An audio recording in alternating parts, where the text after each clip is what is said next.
नमस्कार दोस्तों, आपका हमारे YouTube चैनल पर हार्दिक स्वागत है। आज हम आपके लिए करंट अफेयर्स का खजाना लेके आए हैं। तो आइए करंट अफेयर्स के क्वेश्चन देखते हैं। करंट अफेयर्स का क्वेश्चन देखने से पहले आपको मोटिवेशनल थॉट से रूबरू कराते हैं। शिक्षा की जड़ें कड़वी होती हैं लेकिन फल मीठा होता है, ये ऐसा अरस्तु ने बोला है। आइए अपना करंट अफेयर्स का पहला क्वेश्चन देखते हैं।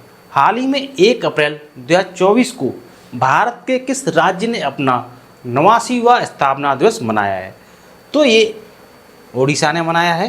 कौन से राज्य ने मनाया है अपना 89वां स्थापना दिवस? 1 अप्रैल 2024 को 1 अप्रैल 2024 को 89वां स्थापना दिवस ये ओडिशा ने मनाया है। इस दिवस को उत्कल दिवस के नाम से भी जाना जाता है। किस नाम से जानते हैं इसको? उत्कल दिवस।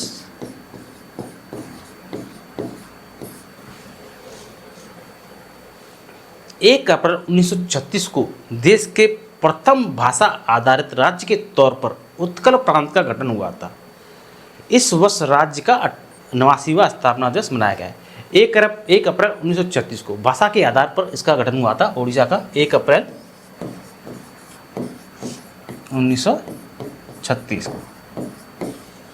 नेक्स्ट क्वेश्चन देखते हैं।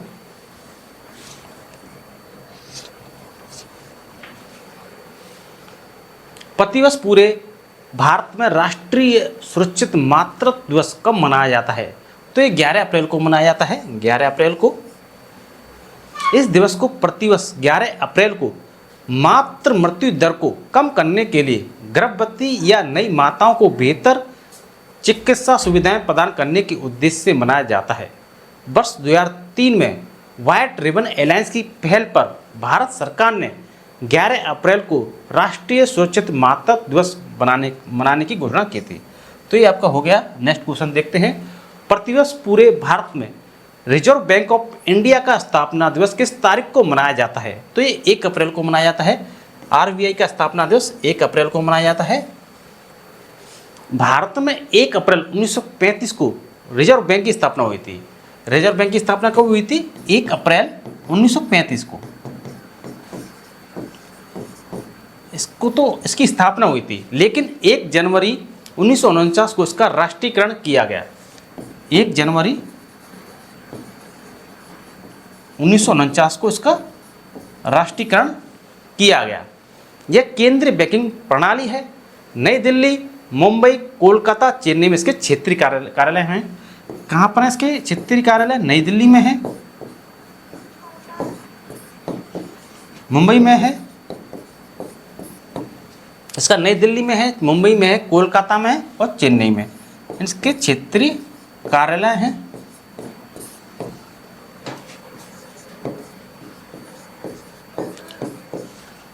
नेक्स्ट क्वेश्चन देखते हैं।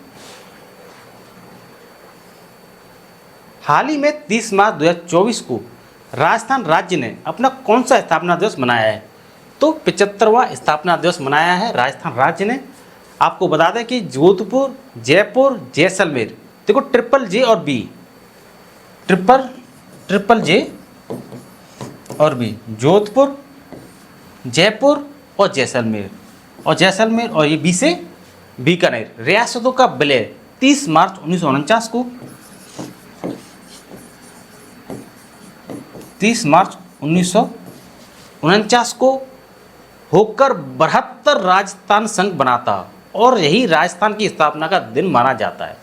इस दिवस को मनाने का उद्देश्य लोगों को राजस्थान की विरासत के बारे में जागरूक करना तथा इसके महत्व को बताना है।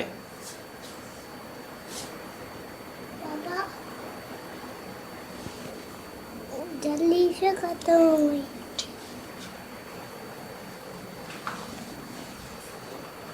हाल ही में फ्रांस के मिशेल टेलाग्रैंड को वर्ष 2024 का एबेल पुरस्कार मिला है, जो किस क्षेत्र में दिया जाता है? तो ये मिशेल टेलाग्रैंड हैं फ्रांस के, इनको एबेल पुरस्कार मिला है। ये गणित का नोबेल पुरस्कार माना जाता है। ठीक है, इन्हें यह पुरस्कार इसलिए मिला है क्योंकि एबेल समिति का कहना है कि गणितीय भौतिकी और सांख्यिकी में उत्कृष्ट अनुप्रयोग के साथ संभाव्यता सिद्धांत और कार्यात्मक विश्लेषण में इनका अभूतपूर्व योगदान सराहनीय है। इन्हीं के योगदान के कारण हमारे जीवन को आकार देने वाली जटिल यादृच्छिक प्रक्रियाओं को समझने और नेविगेट करने की हमारी क्षमता को उन्नत किया गया है। नेक्स्ट क्वेश्चन है हमारा, प्रतिवर्ष दुनिया भर में विश्व स्वलीनता जागरूकता दिवस कब मनाया जाता है? तो ये 2 अप्रैल को मनाया जाता है। इस दिवस को प्रतिवर्ष 2 अप्रैल को ऑटिज्म स्पेक्ट्रम डिसऑर्डर से पीड़ित लोगों के बारे में अपने नागरिकों के बीच जागरूकता बढ़ाने के उद्देश्य से मनाया जाता है। प्रतिवर्ष दुनिया भर में विश्व स्वास्थ्य दिवस कब मनाया जाता है? तो इस 7 अप्रैल को मनाया जाता है विश्व स्वास्थ्य दिवस। और 7 अप्रैल को दुनिया भर के लोगों को उनके स्वास्थ्य के प्रति जागरूक करने के उद्देश्य से यह दिवस मनाया जाता है। और इस दिवस की theme my health my right, यानी मेरा स्वास्थ्य मेरा अधिकार रखी गई है। My health my right.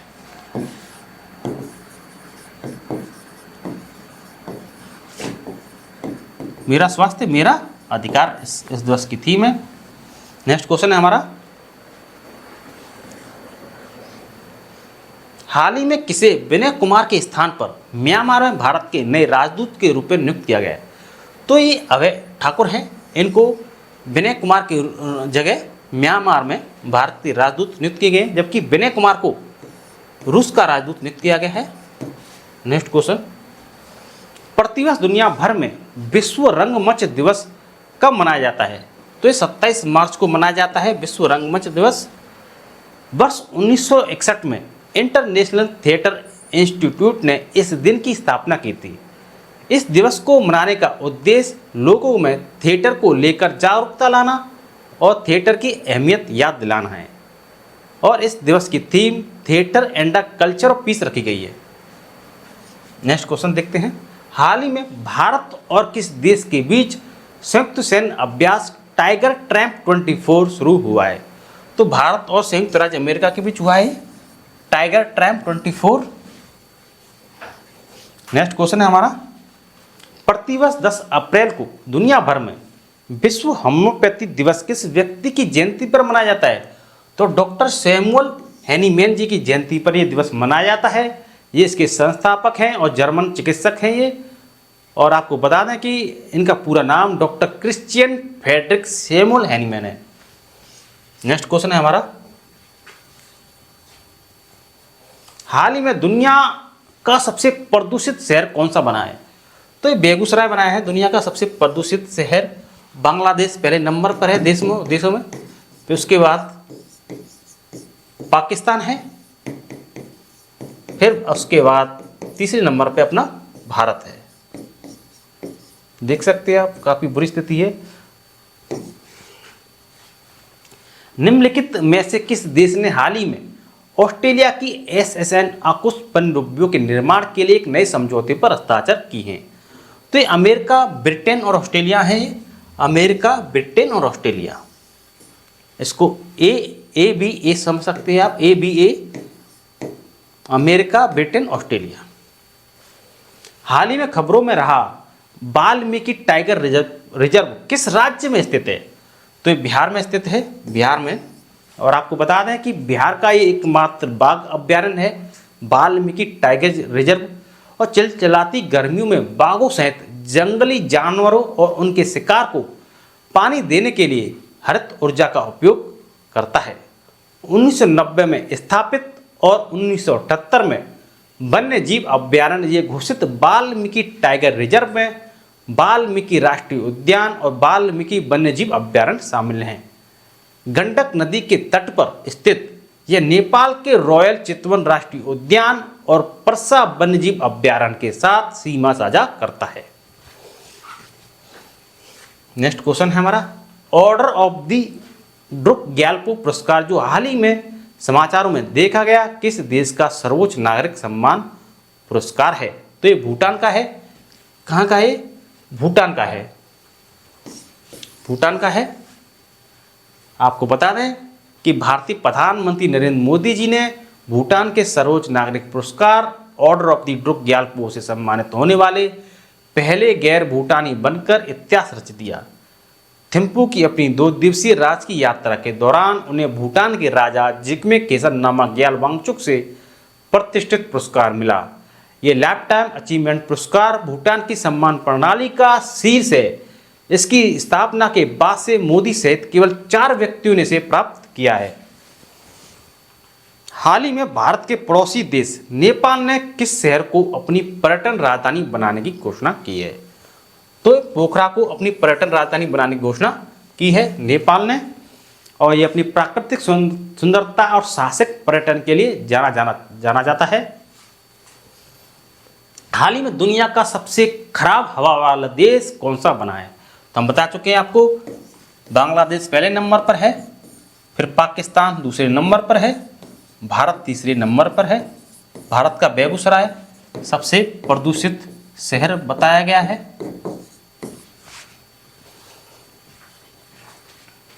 और आपको बता दें कि बांग्लादेश के बारे में कि बांग्लादेश के प्रधानमंत्री ने मुस्लिम देशों के लिए साझा मुद्रा की वकालत की है। और आपको बता दें कि बांग्लादेश ने अंडर 19 एशिया कप का खिताब भी जीता है।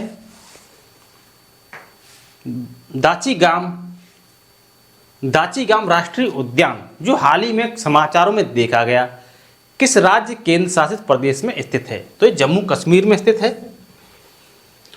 संरक्षण प्रयासों के बावजूद कश्मीर का हंगुल हिरण, मतलब हंगुल हिरण के लिए संरक्षण प्रयास किया जा रहा है।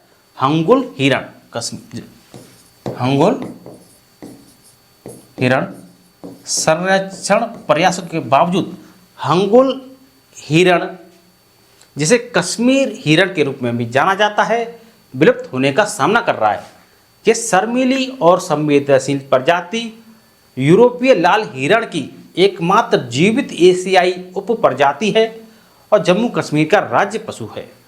जम्मू कश्मीर का राज्य पशु है ये हंगुल हिरण, जिसे कश्मीर हिरण कहते हैं, कश्मीर हिरण भी कहते हैं इसको। राज्य पशु है ये कश्मीर का, जम्मू कश्मीर का। कश्मीर की पहाड़ियों के लिए स्थानिक, विशेष रूप से दाचीगाम राष्ट्रीय उद्यान में यह निवास स्थान के नुकसान और अवैध शिकार से ग्रस्त है।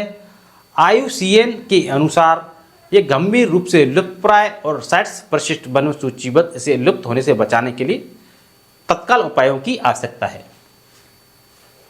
हाल ही में किस देश की सरकार डिस्पोजेबल ई सिगरेट पर प्रतिबंध लगाएगी? तो न्यूजीलैंड की सरकार डिस्पोजेबल ई सिगरेट पर प्रतिबंध लगाएगी। हाल ही में भारतीय सेना की टुकड़ी संयुक्त सैन्य अभ्यास लामीतिये 2024 में भाग लेने के लिए कहाँ रवाना हुई है? तो ये सेशेल्स में रवाना हुई है। सेशेल्स में जो हम खुशी से सीखते हैं उसे हम कभी नहीं भूलते। रास्ते कभी खत्म नहीं होते, रास्ते कभी खत्म नहीं होते, बस लोग हिम्मत हार जाते हैं, बस लोग हिम्मत हार जाते हैं। तैरना सीखना है तो पानी में उतरना ही होगा, किनारे बैठकर कोई गोताखोर नहीं बनता। तो आइए पहला क्वेश्चंस करंट अफेयर्स का देखते हैं। हाल ही में EIU की रिपोर्ट के अनुसार व्यापार करने के लिए दुनिया की सबसे अच्छी जगह कौन सी है? तो दुनिया के लिए व्यापार करने के लिए दुनिया की सबसे अच्छी जगह सिंगापुर है। सिंगापुर सबसे अच्छी जगह है व्यापार करने के लिए। नेक्स्ट क्वेश्चन, हाल ही में किस देश ने वायुमंडलीय अंतरिक्ष पर्यावरण निगरानी के लिए उपग्रह लॉन्च किया है? तो ये चीन ने लॉन्च किया है, चीन ने। और चीन की बात बता दें आपको कि भारतीय सेना ने चीन की सीमा पर IDD&IS सिस्टम तैनात किया है। अंटार्कटिक वैज्ञानिक अध्ययन के लिए चीन ने क्विनलिंग स्टेशन का अनावरण किया है। अमेरिका और ब्रिटेन ने कथित साइबर जासूसी को लेकर चीन पर प्रतिबंध लगाया है। तो ये चीन के महत्वपूर्ण बिंदु हो गए। आइए दूसरा तो देख लिया, तीसरा क्वेश्चन देखते हैं। हाल ही में चर्चा में रही सन्नति बुद्धिस्ट साइट किस राज्य में स्थित है? तो ये कर्नाटक में स्थित है। कर्नाटक में, कर्नाटक की महत्वपूर्ण बात बताते हैं आपको। जैसे महिला नेतृत्व वाले स्टार्टअप की संख्या में बेंगलुरु शीर्ष पर है। जो महिला नेतृत्व वाले स्टार्टअप हैं उनमें बेंगलुरु शीर्ष पर है। और आपको बता दें कि रच्चा रमैया को कर्नाटक की टेबल टेनिस एसोसिएशन का अध्यक्ष चुना गया है। रच्चा रमैया टेबल टेनिस एसोसिएशन का अध्यक्ष चुना गया रक्षा रमैया को। तीसरा, नंबा कंबाला प्रतियोगिता का आयोजन बेंगलुरु में किया गया। नंबा कंबाला बेंगलुरु में ही किया गया। भारत ने स्वदेशी high speed flying wing UAV का सफल परीक्षण कर्नाटक में किया। नेक्स्ट क्वेश्चन देखते हैं। हाल ही में किस बैंक पर आयकर विभाग ने 564.44 करोड़ रुपए का जुर्माना लगाया है? तो ये बैंक ऑफ इंडिया पर लगाया है, आईओबी जिसे बोलते हैं, IOB, sorry Indian bank of overseas होता है तो सॉरी, बैंक ऑफ इंडिया पर लगाया है, बैंक ऑफ इंडिया पर। नेक्स्ट क्वेश्चन, हाल ही में कहाँ खुबानी खिलना महोत्सव 2024 शुरू हुआ है? तो ये लद्दाख में हुआ है, लद्दाख में शुरू हुआ है। और दिवसीय 2 समूचे उत्सव भी लद्दाख में मनाया गया है। सियाचिन में तैनात होने वाली भारतीय सेना की पहली महिला चिकित्सा अधिकारी जो कि वो कौन है? वो गीतिका कौन है? सियाचिन में तैनात होने वाली गीतिका कौन?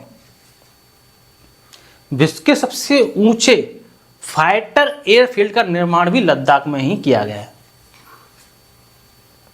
हाल ही में किस भारतीय मूल के न्यूरोलॉजिस्ट को ब्रिटेन के विश्व स्तरीय शोध दल में शामिल किया गया है? डॉक्टर अश्वनी केशवन है ये, डॉक्टर अश्वनी केशवन, डॉक्टर अश्वनी केशवन, इनको शामिल किया गया है। हाल ही में फ्रांस के मिसाल टेला ग्रैंड को वर्ष 2024 का एबेल पुरस्कार मिला है, जो किस क्षेत्र में दिया जाता है? ये गणित में दिया जाता है एबेल पुरस्कार, गणित के क्षेत्र में, और इसे गणित का नोबेल पुरस्कार माना जाता है एबेल पुरस्कार को। हाल ही में मार्च 2024 का ICC player of the month award किसे दिया गया है? कामित मेंडस और मैया बाउचर, इन दोनों को दिया गया है, पिक दोनों।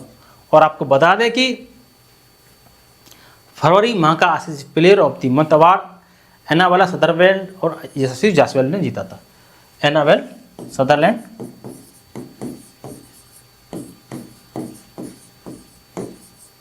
फरवरी महीने का, जो महिलाओं में जीता था। पुरुष के लिए यशस्वी जायसवाल ने जीता था,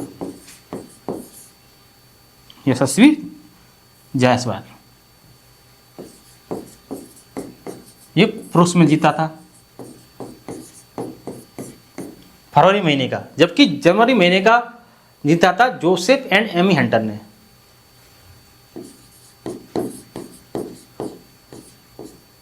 और एमी हंटर बताते हैं और आपको। हाल ही में पूरे अफ्रीका में दौड़ने वाले पहले व्यक्ति कौन बने हैं? तो रस कुक हैं, जो कि पूरे अफ्रीका में दौड़ने वाले पहले व्यक्ति हैं, रस कुक। हाल ही में किसने फिक्की महिला संगठन की अध्यक्ष का पदभार संभाला है? तो जोश्री दास वर्मा हैं, जोश्री दास वर्मा, जिन्होंने फिक्की महिला संगठन का पदभार संभाला है। हाल ही में कौन सा देश आंशिक रूप से यूरोप के शेंगेन यात्रा क्षेत्र में शामिल हो गया है? तो यूरोप के शेंगेन यात्रा क्षेत्र में शामिल हुआ है वो रोमानिया और बुल्गारिया, ये दोनों शामिल हुए हैं, रोमानिया और बुल्गारिया दोनों शामिल हुए हैं। हाल ही में एटीपी रैंकिंग इतिहास में दुनिया के सबसे उम्रदराज, ये दुनिया है, दुनिया के सबसे उम्रदराज नंबर 1 खिलाड़ी कौन बने हैं? तो ये नोवाक जोकोविच हैं, सर्बिया के हैं, ये बने हैं। और आपको बता दें कि 44 साल की उम्र में रोहन बोपन्ना ने ऑस्ट्रेलिया के मैथ्यू एबदेन के साथ मिलकर डबल्स का खिताब जीता, ऑस्ट्रेलिया ओपन में जीता था ये। और पुरुष सिंगल्स का खिताब इटली के यानिक सिनर ने जीता है। हाल ही में डीआरडीओ ने किस राज्य में परीक्षण केंद्र के लिए परियोजना शुरू की है? तो ये पश्चिम बंगाल में की है डीआरडीओ ने, पश्चिम बंगाल।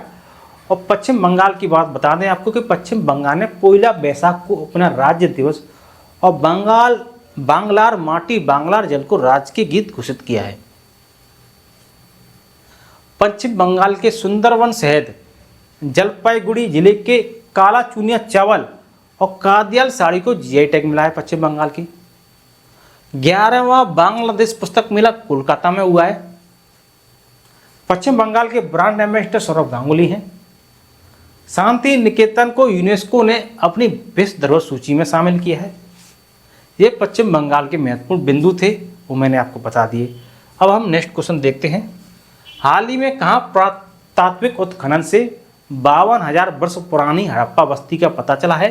तो ये गुजरात में पता चला है, गुजरात में। हाल ही में चर्चा रहा ऑपरेशन संकल्प किस क्षेत्र से संबंधित है? तो ऑपरेशन संकल्प समुद्री सुरक्षा से संबंधित है। ऑपरेशन संकल्प समुद्री सुरक्षा से संबंधित है। हाल ही में भारत मालदीव और किस देश ने दोस्ती 16 अभ्यास आयोजित किया है? भारत मालदीव और श्रीलंका ने दोस्ती 16 अभ्यास शुरू किया है। भारत मालदीव और श्रीलंका। हाल ही में किसे जवाहरलाल नेहरू विश्वविद्यालय शिक्षक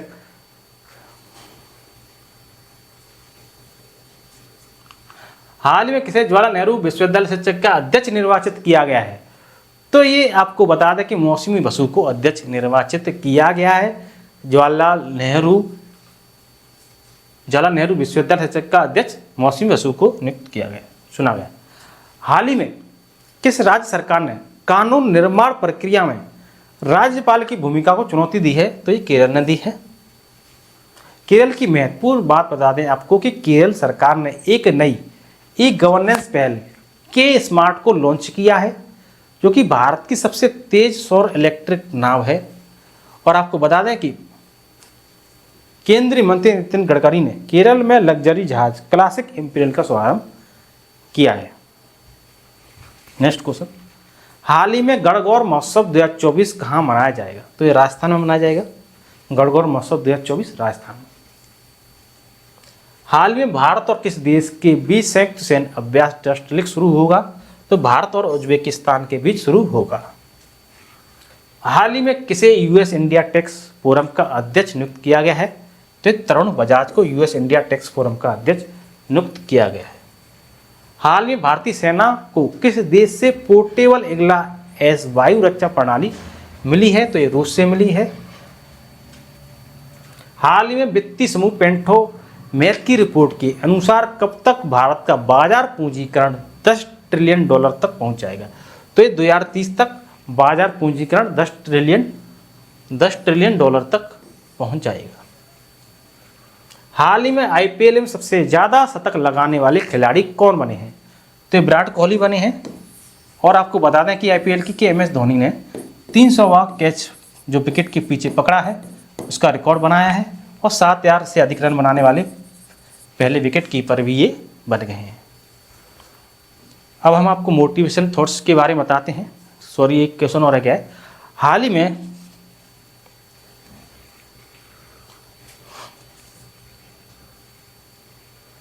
में कैंसर के लिए भारत की घरेलू जीन थेरेपी कहाँ लॉन्च की गई है? तो आईआईटी मुंबई में लॉन्च की गई है। कहाँ की गई है? आईआईटी मुंबई में। मोटिवेशन थॉट से रूबरू कराते हैं आपको। अगर आपने सफ़र शुरू कर ही दिया है तो बीच रास्ते में से लौटने का कोई मतलब नहीं है। अगर आपने सफ़र शुरू कर दिया है तो बीच रास्ते से लौटने का कोई फ़ायदा नहीं है, क्योंकि वापस आने में जितनी दूरी तय होगी क्या पता मंजिल उससे भी पास हो। तो आशा करता हूँ कि आपको हमारा वीडियो अच्छा लगा होगा। यदि आपको हमारा वीडियो अच्छा लगा हो तो वीडियो को लाइक एंड शेयर जरूर करें, चैनल को सब्सक्राइब करें, कमेंट बॉक्स में कमेंट करें। अब तक के लिए धन्यवाद।